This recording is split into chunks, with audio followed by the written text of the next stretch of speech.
Generally, the trend through the weekend is for it to become a touch milder, and we'll even see some sunshine, especially in the north, on Sunday.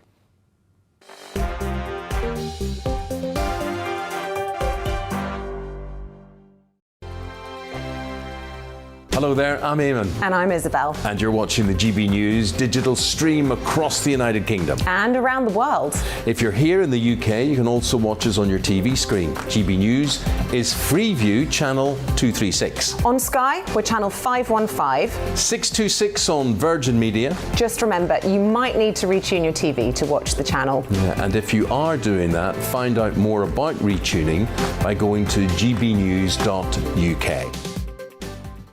Join my show Farage, 7 p.m. till 8 p.m. Monday through Thursday. And there you will get opinion, analysis, debate, and I'll cover stories that nobody else dares to touch.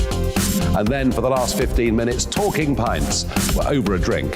We have a civilized conversation with someone. We very often disagree, but we do it in a grown-up way. Come and join me on Farage.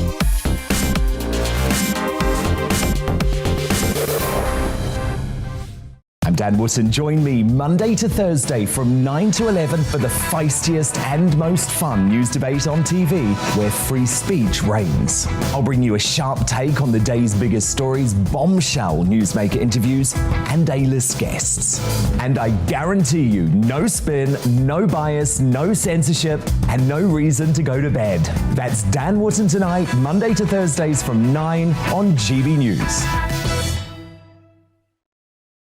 Hello there, I'm Eamon Holmes. And I'm Isabel Webster. And we hope you can join us for Breakfast with Eamon. And Isabel. You make me laugh out loud, belly laugh. Is that important first thing in the morning? Yeah, absolutely. And there's me trying to be deadly serious.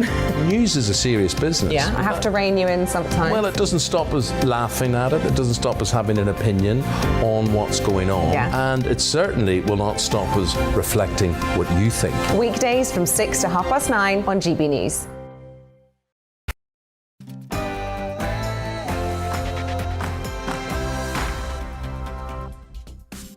Tonight on Farage, a spy for the Chinese Communist Party is found deep in the heart of the Palace of Westminster. Who knew? Can't pretend that I'm surprised. I think we're far too complacent about China. Prince Andrew is losing his patronages, his royal titles. We'll find out tonight what that actually means. And joining me on Talking Pints tonight, entrepreneur, retailer and former star of Dragon's Den, Theo Paphitis. But first, the news.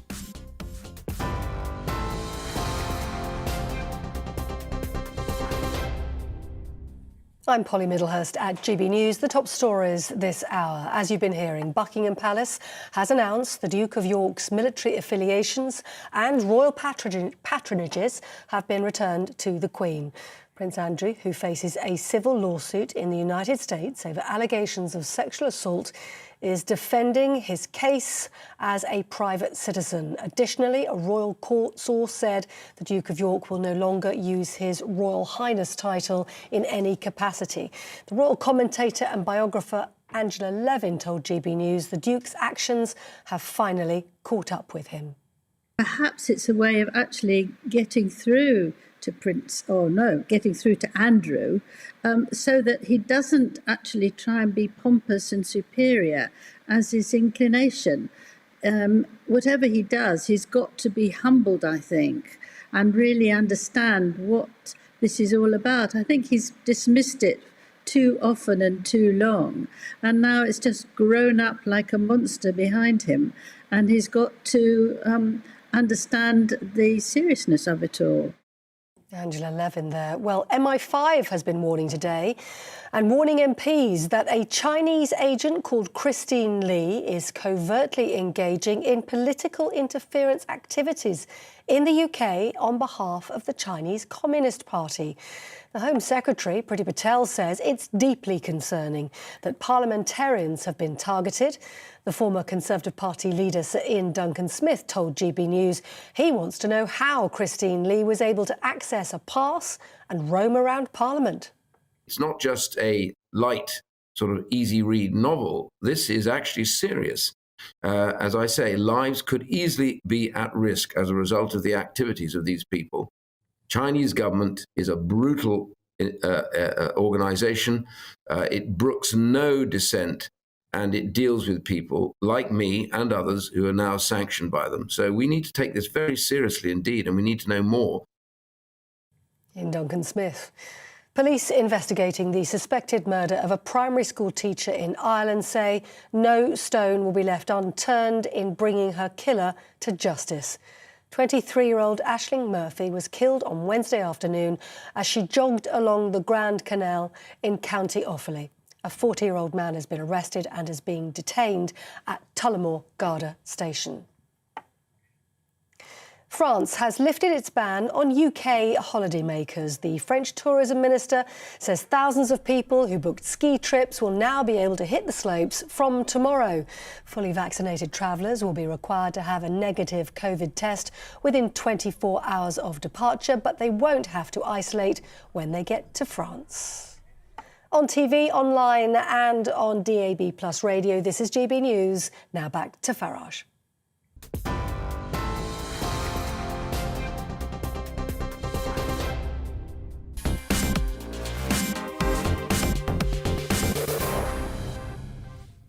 Good evening. A scandal in Westminster. No, not the Prime Minister's half apology. Not the Prime Minister saying he still thought that it was a business event. No, this is a spy for the Chinese Communist Party found deep at the centre of the Palace of Westminster.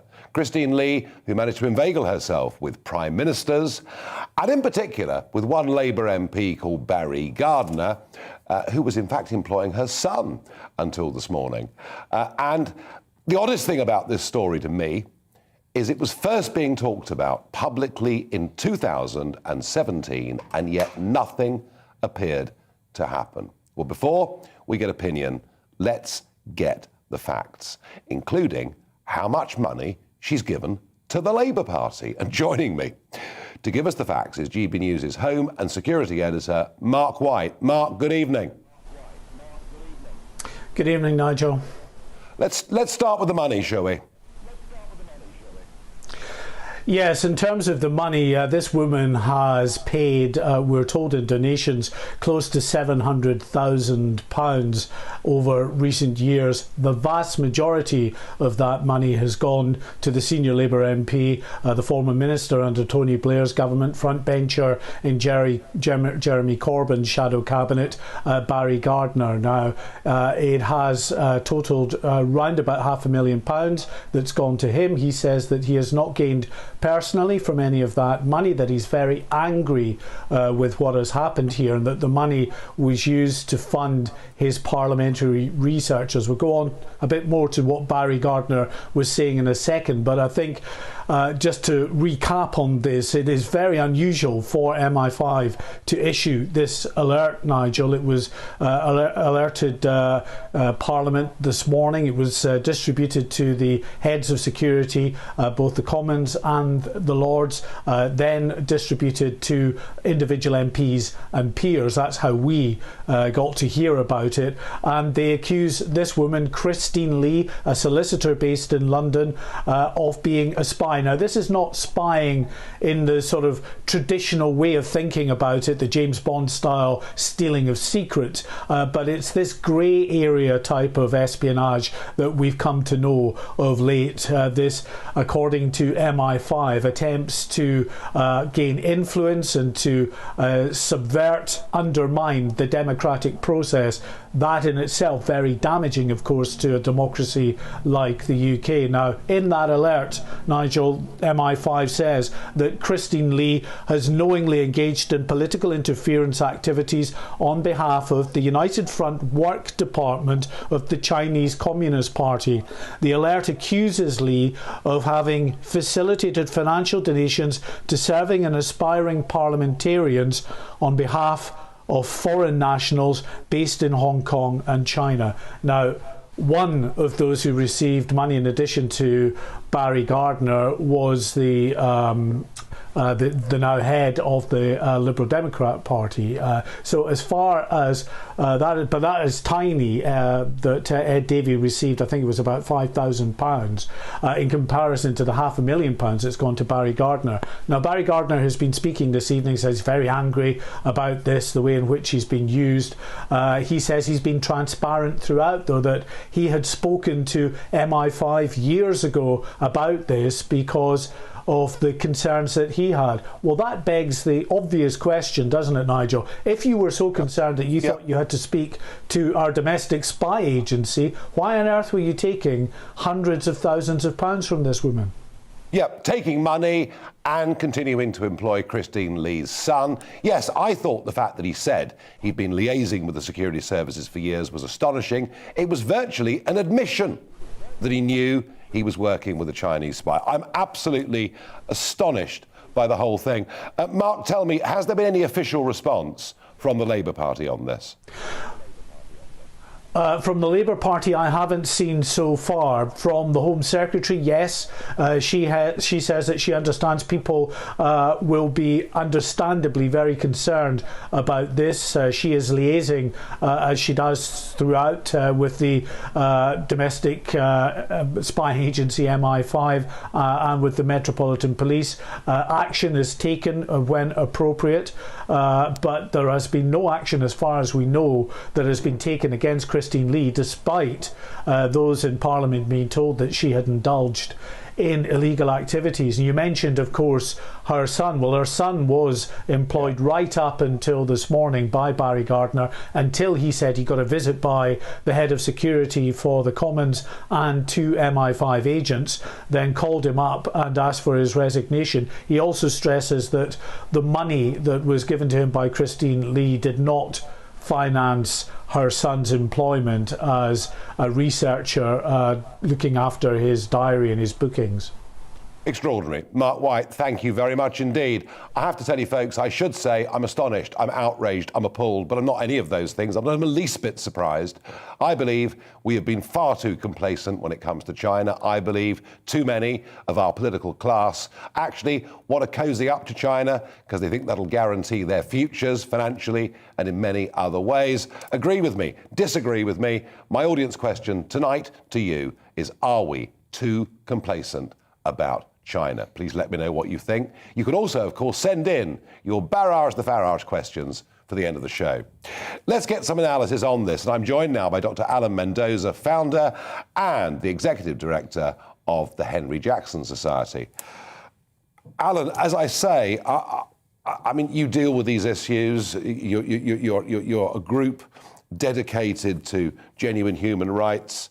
I'm going to guess that you're not that surprised either. No, I'm not surprised, because this has been an obvious sort of route for Chinese influence for some time.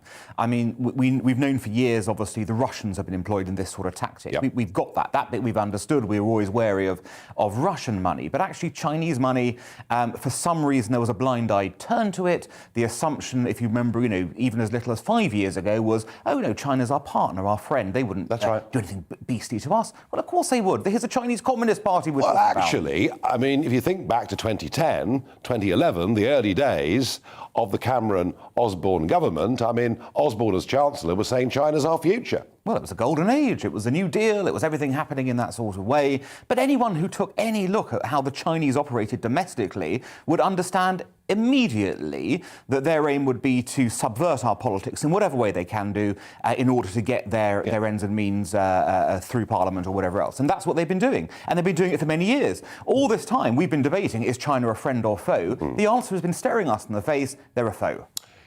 Tell me, as the Henry Jackson Society, what needs to happen now? Well, firstly, there needs to be a root and branch look at what is going on in Parliament in terms of other potential agents of influence. It is unlikely there is only one of them in this way. There will be numerous other groupings or numerous other individuals who will in some way, shape or form be connected in the same way with the Chinese authorities or with individuals who are connected to the Chinese authorities. So that has to happen. There needs to be a proper investigation. Secondly, you mentioned, of course, Barry Gardiner here. Barry Gardiner's got lots of questions to answer. You raised some of them. correspondent raised more of them. But he should really refer himself, shouldn't he, to the Standards Commissioner to work out exactly what's gone on here. He says the money wasn't used for staffers. Well, what was it used for then? Was there any influence on international trade policy in the Labour Party? All these questions need to be answered. Was policy debated? Was Hong Kong discussed? I mean, there's so many questions here. I agree with you. And those things are important because they reflect the potential penetration of Chinese agents of influence into domestic British political discussions at the very highest level, around the shadow cabinet table, potentially. Almost back to the old days of the Cambridge ring and the Russian spies. Indeed. You're suggesting this runs far deeper than just this case. It has to, because it's unlikely that the Chinese would have put all their eggs into one basket. And, you know, I'm quite prepared to accept that people didn't quite know what they were dealing with, but they should have had suspicions. They should have realised that there was a problem here. We needed to be more careful. Alan, finally, there was an article published in the Times in 2017, a photograph of Barry Gardner and Christine Lee, and the headline was, "Questions about Chinese money." Why has nothing happened? Well, I think it's partly because people were scared of rocking the boat with regard to China and trade policy and such like. Don't forget, the Chinese act very brutally when people are accused of various tasks. Remember the Canadians who were held hostage in China because of business, kind of disputes. Unfortunately, this is the vindictive and brutal regime that will seek to punish those who go against it. So there's often a tendency to run away from these issues. The reality is, as we've now seen, there are national security implications if you don't, and we have to do that. Appeasement doesn't work. Alan Mendoza, thank you very much indeed. So, the Office of National Statistics this morning put out some figures about the UK population.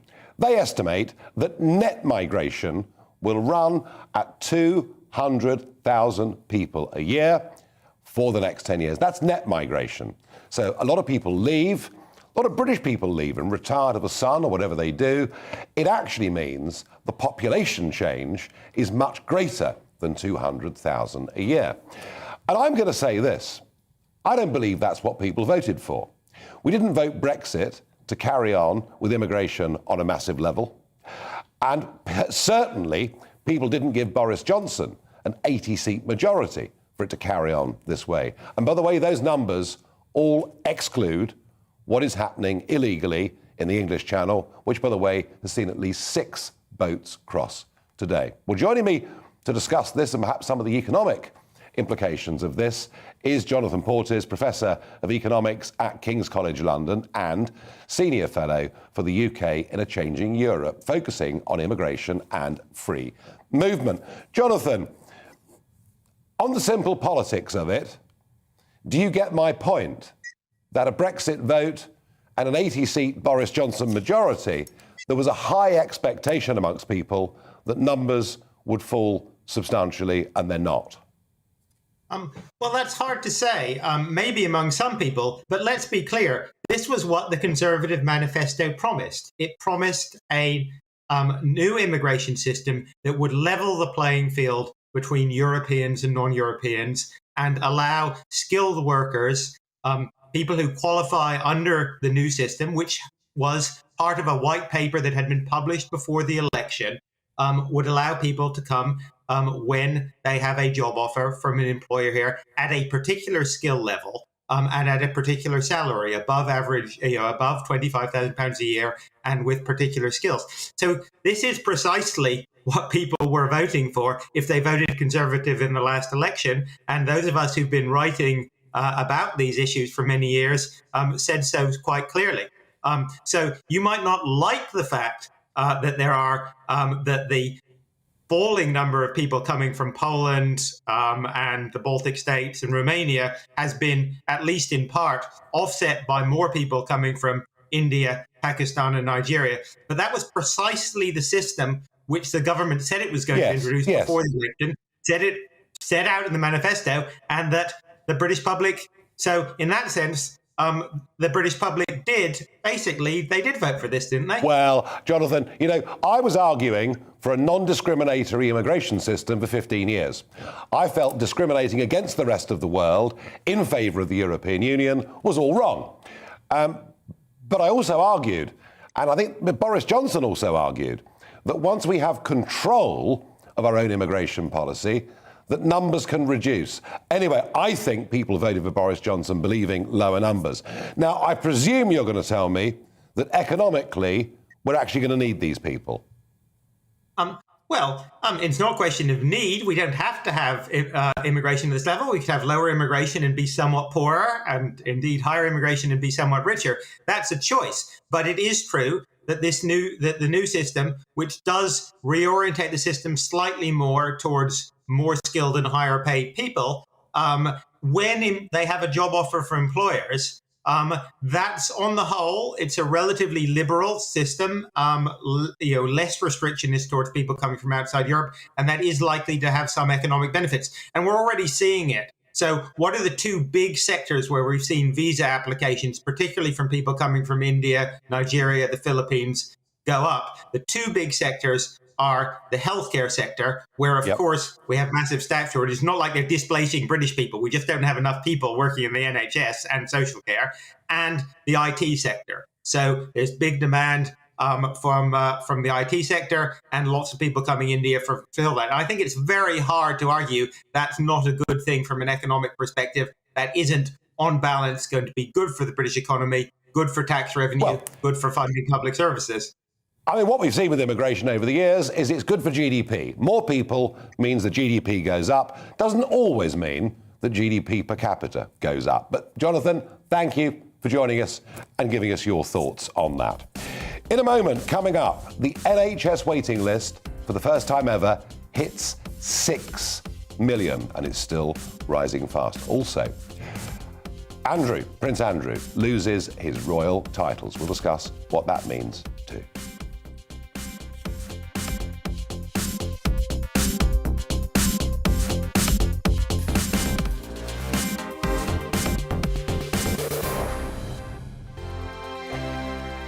Hello there, I'm Eamon. And I'm Isabel. And you're watching the GB News digital stream across the United Kingdom. And around the world. If you're here in the UK, you can also watch us on your TV screen. GB News is Freeview channel 236. On Sky, we're channel 515. 626 on Virgin Media. Just remember, you might need to retune your TV to watch the channel. Yeah, and if you are doing that, find out more about retuning by going to gbnews.uk. Join my show Farage, 7 p.m. till 8 p.m. Monday through Thursday. And there you will get opinion, analysis, debate, and I'll cover stories that nobody else dares to touch. And then for the last 15 minutes, talking pints. We're over a drink. We have a civilized conversation with someone. We very often disagree, but we do it in a grown-up way. Come and join me on Farage.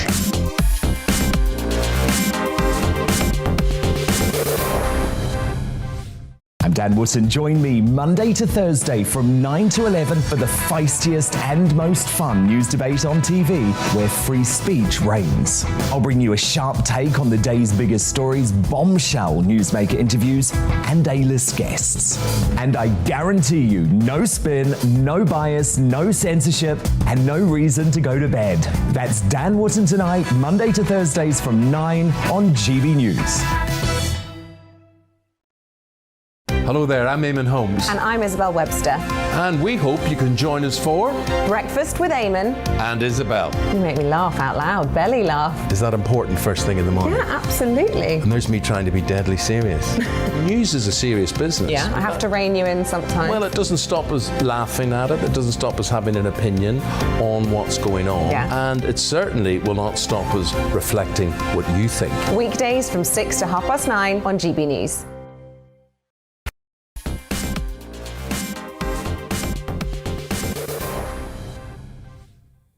Let's get straight to your comments on a Chinese spy in the Palace of Westminster. Mick on Twitter says, we're too complacent on practically everything. Jonathan says, absolutely, Nigel, they're not our friend. Jack says, yes, yes, yes, it's time to stop relying on China for cheap tat. We need to invest and rebuild our own heavy industry and manufacturing capabilities, a view that is now very popular in this country. One viewer says this was always going to happen with our money-hungry politicians. Should look into every donor and let the public know who has been taking the Chinese coin. Another says, we let the CCP fund our universities and then steal our research. Complacent doesn't even begin to cover it. I have to say, I do rather agree with all of that. Now, an official press release out from Buckingham Palace in the middle of this afternoon, which says, With the Queen's approval and agreement, the Duke of York's military affiliations and royal patronages have been returned to the Queen. The Duke of York will continue not to undertake any public duties and is defending this case as a private citizen, obviously referring to the Virginia Giuffre civil action case against him, which we discussed here on the show last night. Joining me to explain what all of this actually means is Ingrid Seward, Editor-in-Chief of Majesty magazine. Ingrid, good evening. Good evening, Nigel. I guess this was kind of inevitable, wasn't it, really? Yes, I think it probably was, because we must remember that the Queen has really supported Andrew through all this. I mean, she, as any mother would, she obviously believes what he's told her. And was not an immediate decision of this morning when we saw him driving to see her. This would have been thought about, and they've obviously agreed together, I would guess, I don't know for sure, that this is the only way forward, and that he has to, well, of course he had to relinquish his military appointments and his royal patronages. He absolutely had to, and I feel he should have done it sooner. But I think that the way forward is he goes into defending himself as not His Royal Highness Prince Andrew, but just Prince Andrew or the Duke of York. And it's easier situation. He cannot go on sort of scattering problems on the monarchy. And he understands that. And that's what Prince Philip always said. And this is what the Queen has always said. So just to be clear, he's still Prince Andrew. He's still the Duke of York, but he's not His Royal Highness. Well, His Royal Highness is an honorific. It's called an honorific, and the royal family are very, very particular about titles, just like you and I are, Nigel. Very particular about our titles. Absolutely. But, no, seriously, they are. And whether or not this HOH goes into abeyance for the moment, or if it's forever gone, but it doesn't alter the fact he's still a prince of the blood. He's still the Queen's second son. At one time, 20 years, for 20 years, he was second in line to the throne after his elder brother, Prince Charles. So he's very royal. You can't take that away, but he can't fight this court case, which obviously he's going to do, I would imagine, being an HRH. No. And finally, on the court case, Ingrid, do you believe, as I do, that he's going to settle this financially out of court at a very, very large sum, but just to stop many more very damaging and potentially embarrassing allegations? Well, I did believe that, but I now wonder. I did believe that because usually these court cases, these kind of cases are settled out of court because nobody wants to be dragged through the mire. And whatever Virginia Giuffre says, I believe that her lawyers will probably be wanting, some sort of payment. And if it's settled, they will be paid and everything will be, sorted out. But if she really wants to pursue this, I'm not legally astute enough to know whether if she wants to pursue it, she can just say to him, no, I don't want to settle this case. But historically, these cases are pretty well always settled. Yeah, no, as you say, she can make that decision. Thank you very much indeed for coming on and explaining that to us, Ingrid Seward. Now, another story that really does matter to people and matters a lot to people are NHS waiting lists. And yes, they have hit 6 million for the first time. And many of these are not trivial. These are hip replacements. These are knee replacements with people waiting, a good number of people waiting well over a year. And it's difficult to see how this is going to be resolved unless I've got this completely and utterly wrong. Well, joining me to discuss this problem, or should I say crisis, is Dr. Peter Carter, an independent health consultant and former chief executive of the Royal College of Nursing. Peter, thank you for coming back on the show. It's a pretty ugly number, isn't it? Yeah, very, very worrying. A record high, and we don't know how high it's going to get because we're certainly not through the current difficulties. And waiting lists are something which really perplexes the public. It's very, very worrying. One of the things the Blair government did and did well was to get it down to an average of 9 weeks as a wait. And now we're getting more and more examples of people in some of the conditions you've just mentioned having to wait over a year. Now, in fairness, and I think this is important because we don't want to spook your viewers, a typical wait is still about 11 and a half weeks. So for a lot of people, things are not too bad. But when you get something like, and if you can indulge me just to give an example about a hip replacement, the longer you leave it, the more deterioration there is in the capsule. You get referred pain in the knee, and the surgery becomes more complex, and the rehabilitation is longer. Coupled with that, people will be off work, people will be in pain, they get depressed, agitated, and it's a downward spiral. So anybody waiting for a hip or a knee and having to wait over a year, and I heard this morning of someone that is anticipated will take 2 years. This is very, very worrying indeed. Yeah, and those that can afford it are, of course, going private to avoid that. But the other problem, Peter, I want to raise is it isn't just a 6 million waiting list for procedures. If we look at casualty, A&E, we see that over 25% of people are waiting over 4 hours to get seen. But perhaps more shockingly is the pressure, clearly, that the ambulance service is under. Because it says that for emergencies, such as strokes and heart attacks, the average waiting time now for an ambulance is 53 minutes, not the 18 minutes that's recommended. So this problem goes right across every aspect of healthcare, doesn't it? Oh, look, absolutely. I mean, we've got a healthcare system that is buckling under the strain. I mean, it really is very, very difficult. And, that we've seen examples of elderly people who've fallen in their garden having to wait 8 or 9 hours with people putting blankets over them and umbrellas up to keep the rain off. This is the sad state of affairs that we've got. And people in A&E departments stacking up for hours. And it's not uncommon to find in an A&E department, whilst many people will be through very, very quickly, there will be some people waiting 8, 9, 10, maybe 12 hours. And we're also seeing a re-emergence in some places, not everywhere, of people now having to be kept in chairs or on trolleys in corridors, which is grossly unsatisfactory. Peter Carter, it certainly is. Thank you for joining us. And a couple of quick thoughts from me on this growing health crisis. The first, of course, is when the population of your country rises by 8 million in 20 years, it's perhaps not surprising your public services simply can't cope. Second thought on this, very interesting. Looking at the numbers, it seems that Yorkshire and the North East, in terms of waiting times, in terms of ambulances, in terms of all healthcare, it seems that in Yorkshire and the North East, the situation is very much worse than the national average, which says to me, levelling up for those red wall seats is not happening in healthcare in any way at all.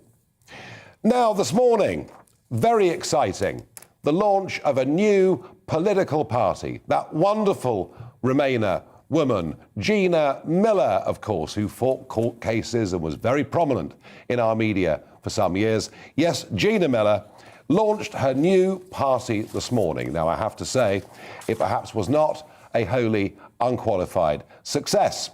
The QE2 Centre in London had been booked. It was beautifully decked, beautifully set up. It's the True and Fair Party. That's the party that she's launched. But unfortunately, only 13 people turned up to the launch.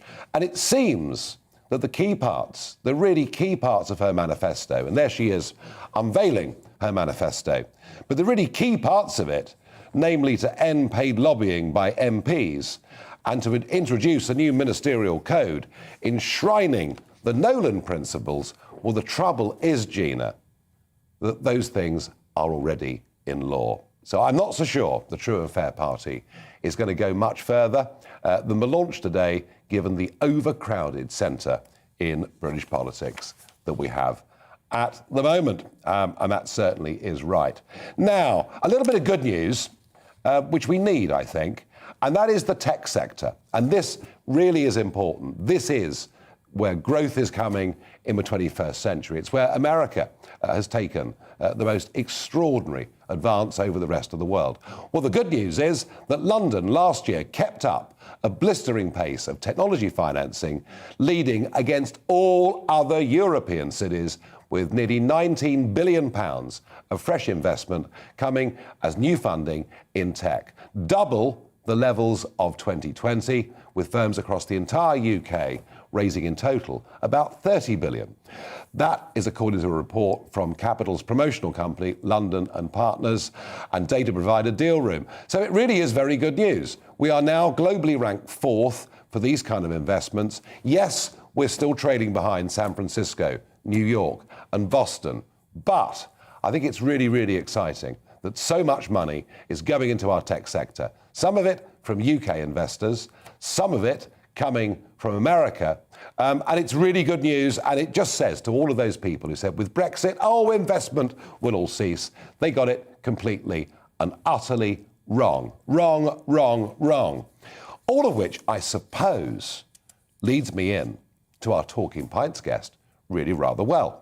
Because our Talking Pints guest is somebody who invests in businesses, somebody who I think has done rather well investing in businesses. He was for many years a star on Dragon's Den, well known for much that he's done in the retail sector, the charity sector.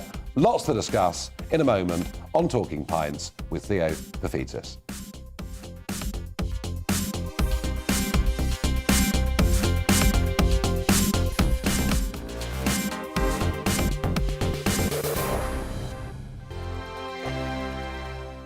Hello there, I'm Eamon. And I'm Isabel. And you're watching the GB News digital stream across the United Kingdom. And around the world. If you're here in the UK, you can also watch us on your TV screen. GB News is Freeview channel 236. On Sky, we're channel 515. 626 on Virgin Media. Just remember, you might need to retune your TV to watch the channel. Yeah, and if you are doing that, find out more about retuning by going to gbnews.uk. Join my show Farage, 7 p.m. till 8 p.m. Monday through Thursday. And there you will get opinion, analysis, debate, and I'll cover stories that nobody else dares to touch. And then for the last 15 minutes, Talking Pints. We're over a drink. We have a civilized conversation with someone. We very often disagree, but we do it in a grown-up way. Come and join me on Farage.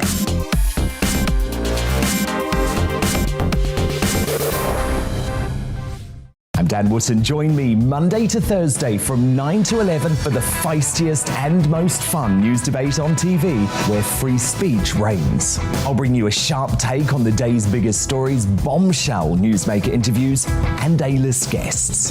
And I guarantee you, no spin, no bias, no censorship, and no reason to go to bed. That's Dan Wootton tonight, Monday to Thursdays from 9 on GB News. Hello there, I'm Eamon Holmes. And I'm Isabel Webster. And we hope you can join us for Breakfast with Eamon and Isabel. You make me laugh out loud, belly laugh. Is that important first thing in the morning? Yeah, absolutely. And there's me trying to be deadly serious. News is a serious business. Yeah, I have to rein you in sometimes. Well, it doesn't stop us laughing at it. It doesn't stop us having an opinion on what's going on. Yeah. And it certainly will not stop us reflecting what you think. Weekdays from 6 to 9:30 on GB News.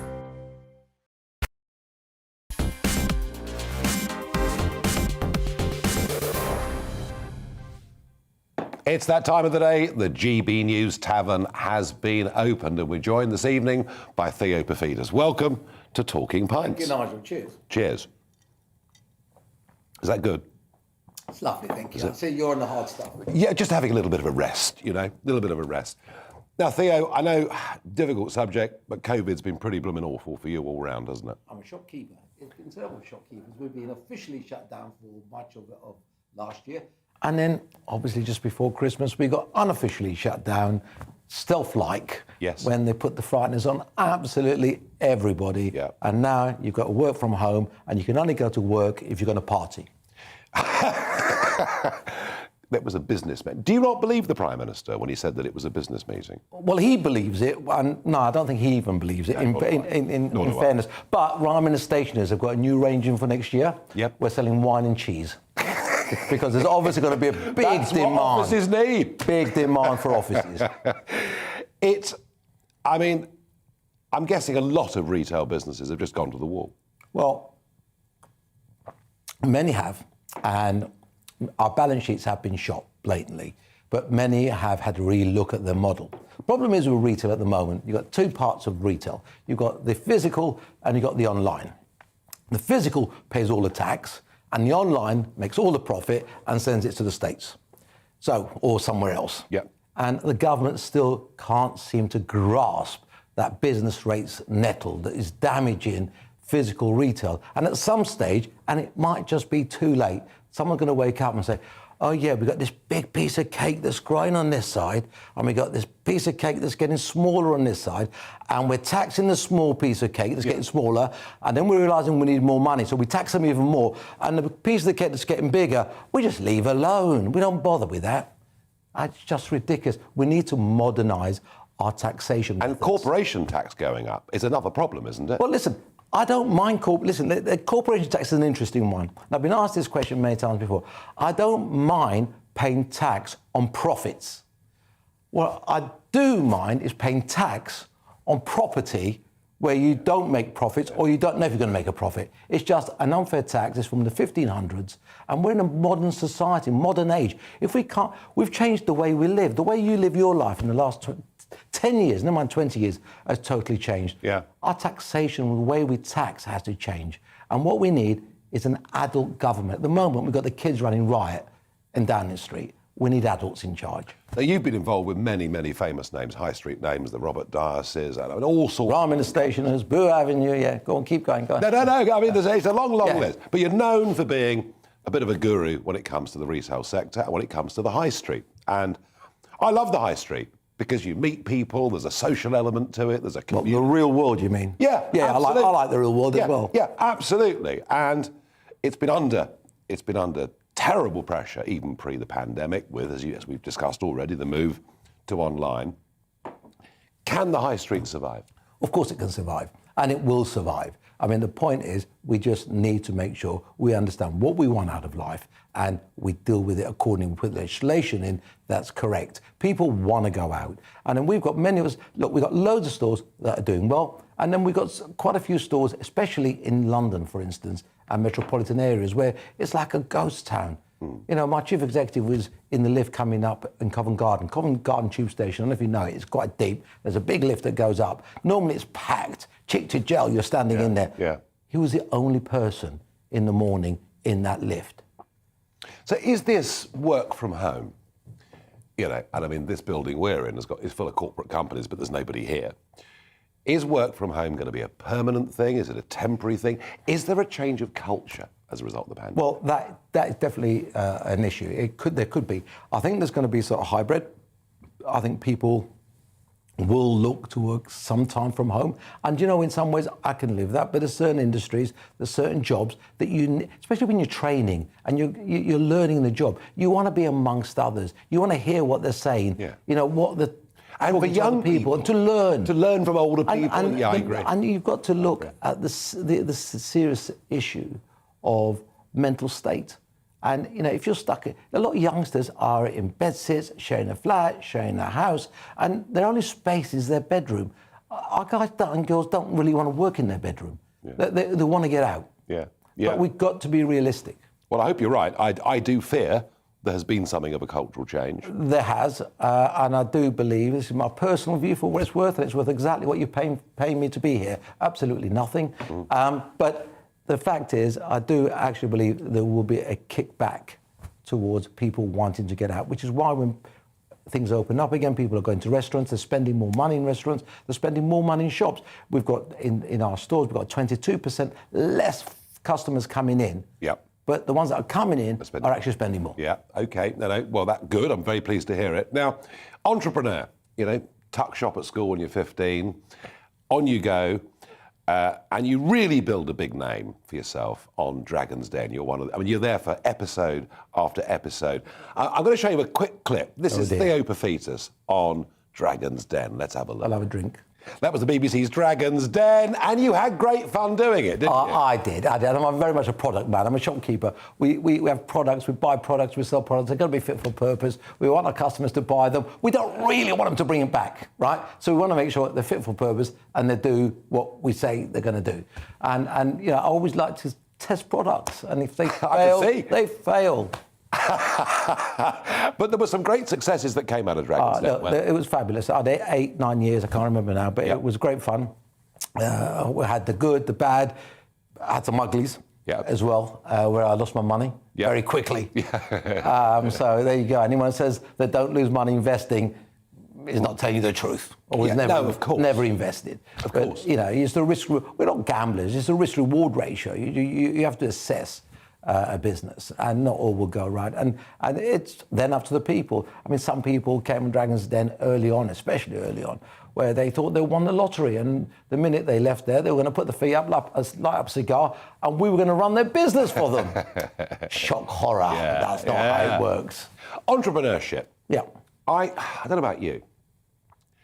I look at the front bench of the Conservative Party. I look at the front Hopefully not often. I would try not to, but I look at the front bench of the Labour Party even less often. I'm not sure we've got anybody running the country with any concept of entrepreneurship. Am I right about that? I think you would come to that conclusion very quickly just by the things they've done. Look, this present cabinet and government have been in power, a couple of years? I mean, they've done nothing, absolutely nothing. I can't say how disappointed I am. And if they're listening today to this show, I can tell you, I am incredibly disappointed. They've done nothing, delivered nothing. I mean, yes, someone said, we delivered Brexit. No, you didn't. You jumped off the cliff without a parachute, hoping it would be all right when you landed at the other side. Right? And the opportunities that Brexit could give to small business with simplification of regulations, and none of that's happened. There's been nothing. Then there's been nothing at all. I mean, so we could have been in the EU, could have been in nowhere land. Since then, we've done nothing. Then we've got COVID comes along. It's unfortunate. It's been a tough act for anybody being in government, I'm sure. But there comes a time where you have to put your hands up and you be realistic. Tell people the bad news as well as the good news straight up. People are realistic. They understand these things. But now it just feels that you just don't believe a word anybody from the government says. There's no integrity or honesty. And some of the stuff they're asking us now to believe, quite honestly, just comes out of comic books. And, you know, you can only say it so many times before you become a laughing stock. You're pretty scathing about them, aren't you? I'm just shocked. I'm just shocked, especially recent events where, you know, if they made a mistake and they did something that he disagreed with, and it happened, and a few people opened a bottle of wine in the garden, but they were working, that's fine. Just say it. Put your hands up and just say it and apologise. Move on. Yeah.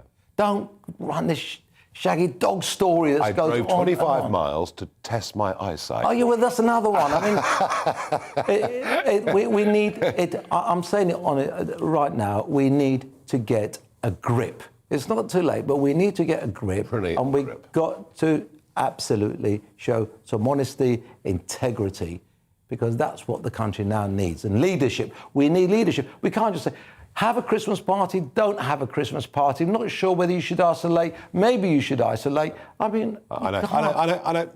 I get it. And now, before the break, before you came on, I did a little story about UK tech. The UK tech sector, money is flooding in. Yep. The UK tech sector. We're miles behind San Francisco Bay, but money is flooding in. Some of it's British investors, a lot of American investors putting money into the country. I still feel that despite government not understanding business, wanting to help business, despite not taking advantage of Brexit in a way that we could, there's still a lot of entrepreneurial flair in this country, isn't there? This country, what was it, little fella, French bloke? Yeah. Napoleon, that was him. What did he say about... Nation of shopkeepers. Nation of shopkeepers. What's a shopkeeper? It's an entrepreneur. Yeah. They start a business. And this country's full of it. I mean, that spirit's been installed in me, not from my parents. My parents were humble people, but just from my surroundings of being in the UK. I came in as an immigrant in 1966. And just by meeting people, talking to people, seeing the opportunities and everything that's there, this has been a great country for entrepreneurs and should remain so. We're going to make sure we don't lose that spark. Yeah, and we can make it even better. Absolutely. That's how I feel about it.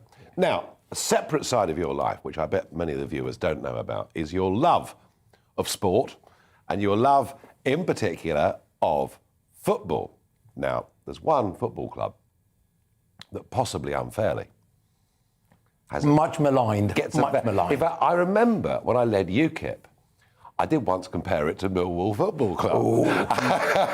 No one likes us, we don't care. Exactly. But you were chairman of Millwall for years. I was.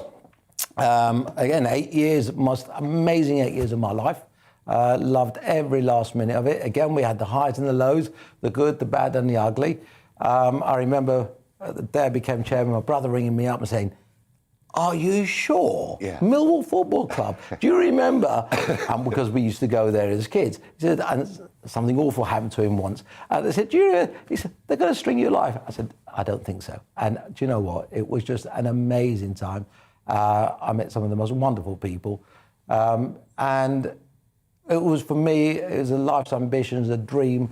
And I wouldn't have changed it for the world. And you had some success whilst you were chairman. We had lots of success. We got to Wembley. We got promoted. We got to an FA Cup final. Yeah. We qualified for Europe for the first time in our history. So we had lots and lots of fun. Yeah, but Millwall still today. I mean, a game a couple of weeks ago against Crystal Palace. I remember her. Which turned pretty ugly.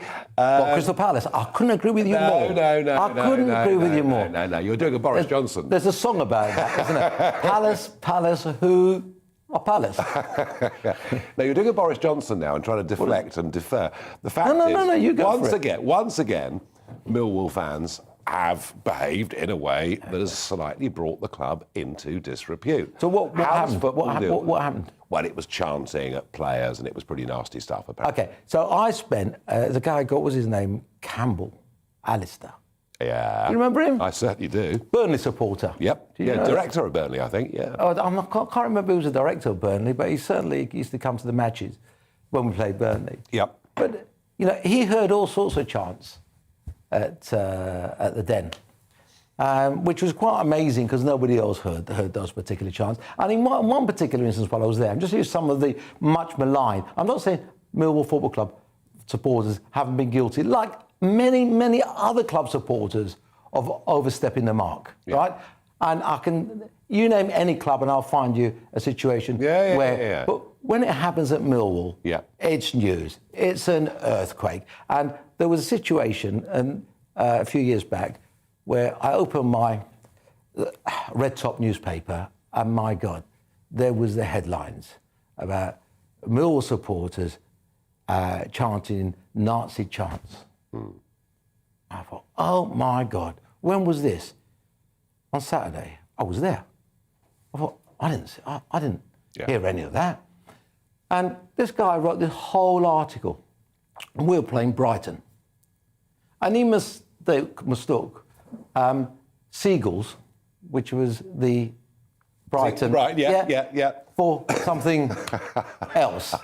And this article got printed. Yes, we got a retraction, we got an apology, but it was instantly accepted that this must be true. Is that the price we pay for having a free press and free speech? Well, I suppose it is, and we've got regulators, and generally, when the press has shown that they've got something wrong, sensible newspapers will retract. And this particular Red Top did, and they did a nice article and everything else. So the problem is anything that happens at Millwall is exaggerated, magnified. There was, I saw there was, you missed a bit, that there was a soft drinks bottle that was thrown on the pitch. But that's happened every week for the last God knows how many weeks at Premier League grounds. But it hasn't been reported. But it's Millwall. I get it. No, yes, they're not angels. Yes, they overstep the mark sometimes, but no more than a lot of other clubs. Very spirited defence of Millwall. Now, Theo, you've been very successful, you've done well, you've made money, and you've clearly now want to give a little bit back. Just tell us a little bit about your charitable foundation and what it does. Oh, wow. OK, I didn't come talk about that. But, well, that's important. It is. Look, we do lots of things. So we support mainly kids On-site is one of the things and charities that wasn't proposed. Charities that we support. We supported Comic Relief for many, many years. And it's, for us, raising money within the organisation and the business is an important thing, but it's our way of giving things back. But actually, I feel guilty sometimes because for all the money, and we have raised millions and millions and millions of pounds, for all that money we raised, quite honestly, we've had a lot more back because the ability for all our colleagues, and there's 4,500 of us, to work together, to drive together to one thing and join in, and the benefits of that gives back to us all. And team building. It's far in excess of anything that we actually give to other people. Interesting. As you look to the future, are you optimistic? Optimistic. I'm nervous. I think maybe it's my age at the moment, but there's also excitement there, and there's an opportunity because we are in a transformation period at the moment. There's lots of things changing, and if we get the right support, by right support, I'm not talking about money, I'm talking about legislation, the environment that we need. It's really exciting. My nervousness is I just don't want to throw it away. Couldn't agree more. And waste it. Theo Paphitis, thank you for joining me on Pleasure. Talking Pints. Great stuff.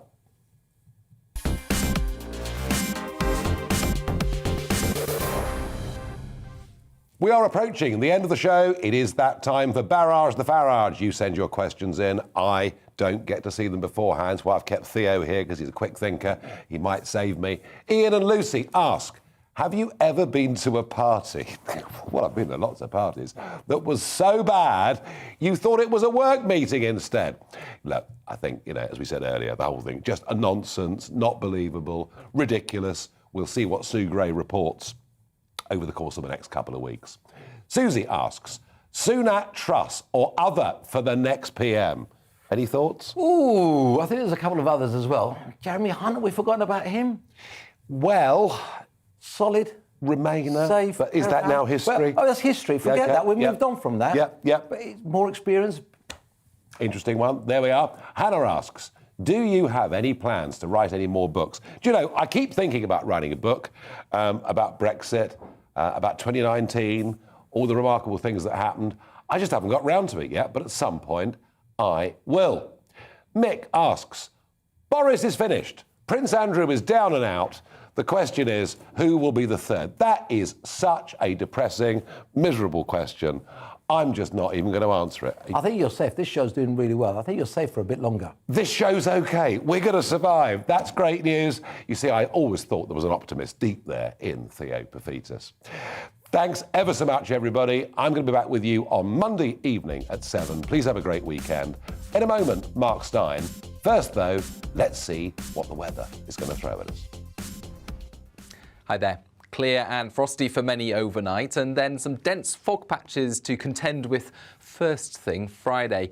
Otherwise, it will brighten up through the day, many places seeing sunshine by the afternoon under this area of high pressure. It's near the centre of this high pressure where we're likely to see the dense fog and frost. Much of England and Wales then, but Scotland and Northern Ireland a bit more of a breeze, more cloud, and some persistent rain moving through the Northern Isles during the evening, pushing into the north of the mainland overnight.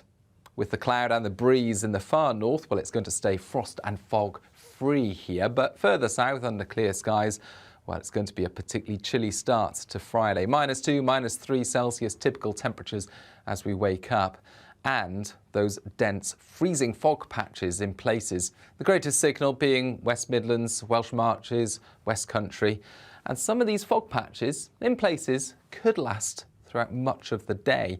Where that happens, it will stay really quite chilly.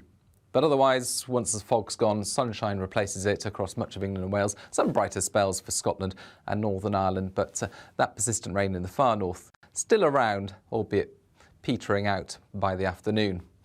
And then we do it all again on Friday nights, effectively. Clear skies across much of England and Wales, widespread